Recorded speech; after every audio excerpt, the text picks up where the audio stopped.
প্রত্যেকটা মিছিলে তাদের একটা স্লোগান থাকে, রুশ ভারতের দালালেরা হুঁশিয়ার সাবধান। এটা কমন। তো বিষয়টা কি দাঁড়াইলো? এই রুশ ভারতের তেল ছাড়া এখন চলতেছে না। এইবার দেখবেন এরা বলবে কি, আমরা কি মাগনা কিনছি? তো মাগনা কিনবা বাবা, পাকিস্তানে যাও, ইরানে যাও, বাংলাদেশে তখন কমিউনিস্ট লীগই হয়ে গেছে গা, কমিউনিস্ট দল হয়ে গেছে গা, কমিউনিস্ট পার্টি হয়ে গেছে গা। মানে সব বাংলাদেশের আওয়ামী লীগ, বিএনপি, জামাত, হেফাজত, মানে এই সব দলের সাথে একটা কমিউনিস্ট, যার যে দল সাথে কমিউনিস্ট লাগা নেবেন, একটা করে পার্টি হয়ে গেছে। ইরান থেকে তেল আনলাইতে হয়, ভারতে যেতে হবে কেন? রাশিয়াতে কেন যেতে হবে? বাংলাদেশের বিএনপি এবং জামাতেদের যে কত দুঃখ রে ভাই। এরা সারা জীবন রুশ ভারতের দালাল বলে মিছিল করে, সারা জীবন ভারত এবং রাশিয়ার বিরোধিতা করে, কিন্তু এদের বড়ই দুর্ভাগ্য যে এর আগে ছিল ভারতের জামাতা এবং রাশিয়ান জামাতা ডক্টর ইউনূস। এরা নাস্তিকের বিরোধিতা করতো, নাস্তিক ইউনূসের ক্ষমতা এনেছিল।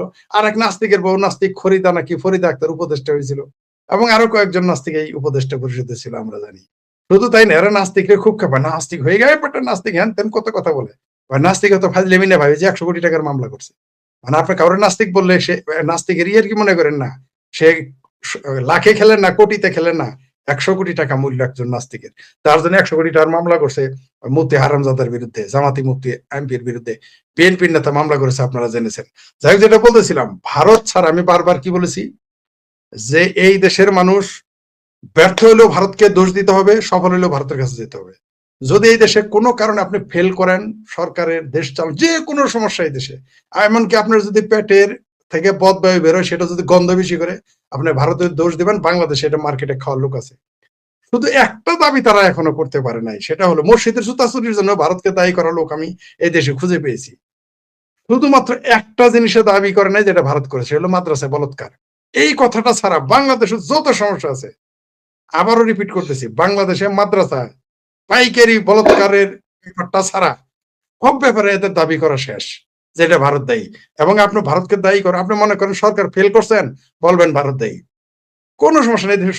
মক্কাতে ঠাড়া পড়ছে, তাও বলবেন ভারত দায়ী। বাংলাদেশে এটা মার্কেটে খাওয়ার লোক আছে। আপনি বলবেন সমুদ্রের নিচে ভূমিকম্প হয়েছে, ভারত দায়ী, বলবে যে হ্যাঁ ঠিক আছে, এই দেশে মানুষ খেয়ে নিবে। যদি বলেন যে বাংলাদেশের মানুষের এই যে হামের টিকা, এই সরকার তো বোকা, শুধু বলতো ভারত দায়ী, ভারত একটা জালে, এটা বললে এই হামের টিকা নিয়ে আর কেউ কথা বলতো না, নিশ্চিত থাকেন। এমনকি 2-4 জন আওয়ামী লীগের লোক এই কথা বিশ্বাস করতো। আওয়ামী লীগকে দোষ না দিয়ে যদি ভারতকে দোষ দিত, এটা মার্কেটে খাইতো। কিন্তু এদের শেষ মুহূর্তে এদের গন্তব্যস্থল ভারত। ভারতের একই সাথে ভারতের কপালও ভালো, আবার কপাল খারাপ। কিভাবে কপাল খারাপ? কিভাবে? যে অযোগ্য লোকের সাথে তাদের ফাইট করতে হয়, তার প্রতিদ্বন্দ্বী সব দুর্বল। আবার সৌভাগ্য যে সব নির্বোধ এরা প্রতিবেশী পেয়েছে। আপনি খেয়াল করেন, ভারতের যত প্রতিবেশী আছে সবগুলোই দেখবেন ভারতের গালি দেয়, কিন্তু আবার ভারতেরটাই খায়, ভারতের ছাড়া চলে না।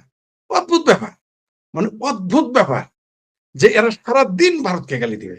উঠতে গালি, বইতে গালি, শুইতে গালি, হাঁটতে গালি, মুততে গালি, বৈলগে হইতে গালি, প্রেমিকার সাথে চলতে গালি, মদের বারে গেলে গালি, মসজিদে গালি, এমনকি প্রস্টিটিউট ব্রথেলে গেলেও দেখবেন সেখানে ভারতের সমালোচনা। হাসপাতালের বেডে মরতাছে আধা মরণও ভারতের গালি দেয়। খোদ ভারতের হাসপাতালের বেডে শুয়ে থেকে চিকিৎসা নেওয়া অবস্থায় এমনকি মাগনা, টাকা না। সরকার বলেছে যে ইসলামী যে মেন্টাল ডিজিজ, এটা আমার কথা না, এটা চায়না অফিসিয়াল সরকারি ভাবে এটা বিবৃতি দেওয়া। তো কিন্তু একটা জিনিস আমি বলতে চাই, যে বাংলাদেশে ভারত বিদ্বেষিতা এটা হচ্ছে একটা মেন্টাল ডিজিজ, এটা একটা mental illness, anti Indian mentality, এটা হচ্ছে একটা মেন্টাল ইলনেস। তার প্রমাণ হয়ে গেছে। ভারত এর আগে বলতো যে টেক্কা ছাড়া কি তেল তুমি নিয়ে আসো আমেরিকা থেকে, আনো তেল, আমেরিকা থেকে মুরগির ডিম আনতে পারো, মুরগি আনতে পারো, আমেরিকা থেকে মুরগির নারী ভুড়ি আনতে পারো। যে এই যে দেখেন, বাংলাদেশে কিন্তু জামাত আর বিএনপি মুরগির বিষটা নিয়ে মারামারি করেছে, নিউজটা পেয়েছেন না? মুরগির গুণে মারামারি করে এই দেশে। তো এটা আমি প্রথমে এটা ঠাট্টা মনে করা কিছু নাই, কারণ মুরগির নারী ভুড়ি আমেরিকা থেকে আসতেছে। ওই যে সেই গোপন চুক্তিতে জামাত বিরোধী লেখা আছে, এটা আমি বলি নাই, বাংলাদেশের পত্রিকাতে আসছে। তাহলে সেটা তুমি আমেরিকা থেকে যদি নারী ভুড়ি আনতে পারো, তো আমেরিকাতে তেল আনো। যদি খাবার দাবার তেল টেল না আনে, পারবে? আজকেও একজন লিখেছে যে ভারতের সাথে সকল সম্পর্ক বাতিল করা উচিত, করে দেখ না বে। ভারতের সাথে সম্পর্ক, কূটনৈতিক সম্পর্ক, রাজনৈতিক সম্পর্ক, তারপরে যে অর্থনৈতিক সম্পর্ক বাদ, সারা জীবন ভারত বিরোধিতা করলো, এখন আবার ভারতের কাছে, তারপর আমাদের বলবে আমরা ভারতের দালাল। এই দেশে ভারত বিরোধীদের জিগির তুলে ক্ষমতায় যাওয়া যাবে, কিন্তু ভারত বিরোধিতা করে ক্ষমতায় আপনি 1 মাসও টিকতে পারবেন না। আমরা দেখেছি 1.5 সপ্তাহ না যাইতেই বিএনপি পত্রিকায় এসেছে ভারতের যে তেল ভিক্ষা করেছে, এই কথা আসছে তারেক রহমানের নাম নিয়ে। এই শব্দ তারা ব্যবহার করেছে। পারবে না, আপনি ভারত ছাড়া আপনি টিকতে পারবেন না।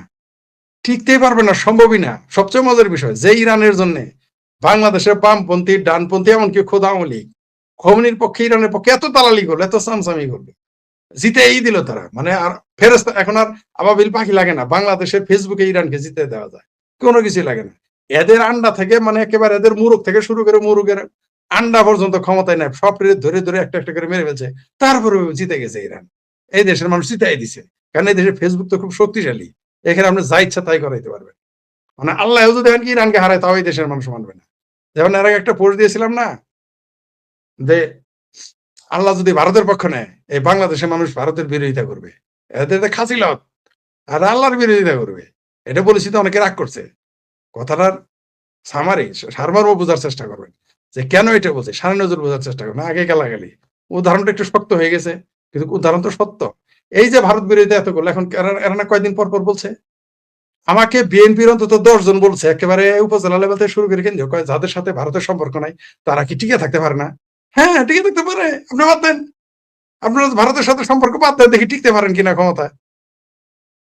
ওই যে শাহবাগের ফালপাড়া এক জিনিস, পল্টন ময়দানে ফালপাড়া এক জিনিস, বাইতুল মুকাররমে ফালপাড়া আরেক জিনিস, আর হাটহাজারিতে সুদূর বুদুর করা আরেক জিনিস, আর মসজিদের খুতবা চিৎকার চেঁচামেচি করা আরেক জিনিস। দেশ চালানো এত সস্তা না। ওই শেষে না ভারতে, এই যে আমাদের গ্রামে গঞ্জে একটা কথা আছে, সেই না নদ খসালি তবে কেন লোক হাসালি লো। সেই ভাতারে ভাত খাইলি, মধ্যে থেকে কেন এত চেঁচামেচি করলি? ভাতার মানে এখানে ভারত। ওই ভারতকে ভাতার না মেনে বাংলাদেশের কোন মায়ের পুঁতি জন্ম নেয় নাই যে ক্ষমতায় টিকে থাকবে।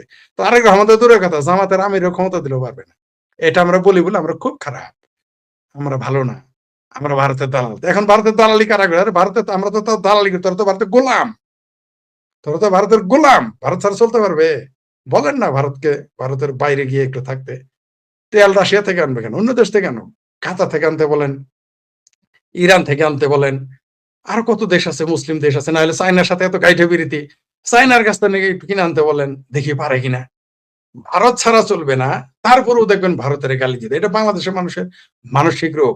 আসলে তাদের রোগ, এই রোগটা 2 কারণে। একটা হলো তারা মুসলমান, সেই কারণে এই রোগটা কিছু পেয়েছে। আরেকটা রোগ হইলো এরা হচ্ছে 71 সালে মুক্তিযুদ্ধ হয়েছিল, এই মুক্তিযুদ্ধে ভারত আমাদের পক্ষে ছিল, বাংলাদেশ স্বাধীনতার পক্ষে ছিল, বাংলাদেশ সৃষ্টির পক্ষে ছিল। 1 কোটির উপর শরণার্থীকে জায়গা দিয়েছিল, বাংলাদেশের লোকদের ট্রেনিং দিয়েছে, অস্ত্র দিয়েছে। এটাই হলো তাদের ক্ষোভ। অর্থাৎ মুক্তিযুদ্ধের জন্য ভারত বিরোধিতা, আর কোনো কারণই নেই, কোনো কারণই নেই। কিন্তু যখনই ঠেলায়, মানে ভারত একটা নিরীহ শক্তিশালী প্রতিবেশী, এই জন্য পাইছে গেছে। ভারত যদি একটু মানে নিরীহ না হয়ে পাকিস্তানের অর্ধেক বদমাইশ হইতো, বাংলাদেশের অর্ধেক বদমাইশ হইতো, তাহলে বাংলাদেশের কপালে যে কি আছিল সেটা এইবারই দেখতে পারতেন। এই শেখ হাসিনার ওই যে একটা দেখলাম যে তেল শোধনাগার, রিজার্ভের ট্যাঙ্কি কোথায় কি রাখছে, 2 বছর ধরে ফেলে রাখছে, ব্যবহার করে না। তো শেখ হাসিনার তৈরি করা তেলের পাইপ ব্যবহার করো কেন? এটা না বলছে যে এটা নাকি তেল পাচার করবে এই দেশে, ভারতে। এখন কি হচ্ছে? আসলে বাংলাদেশের রাজনীতিতে ভারত বিরোধিতার জজবা কাজে লাগিয়ে তারা ক্ষমতায় গিয়েছে বা ক্ষমতা দখল করেছে। এছাড়া এর কেউই ভারত বিরোধী না। আপনি কবে আপনার বইয়ের চাদরটা ভারতের, আপনি, আমার ধারণা না। ভুইয়া সাহেব আছে, তারও চাদর ভারতের, ভারতের আমার মনে হয় না।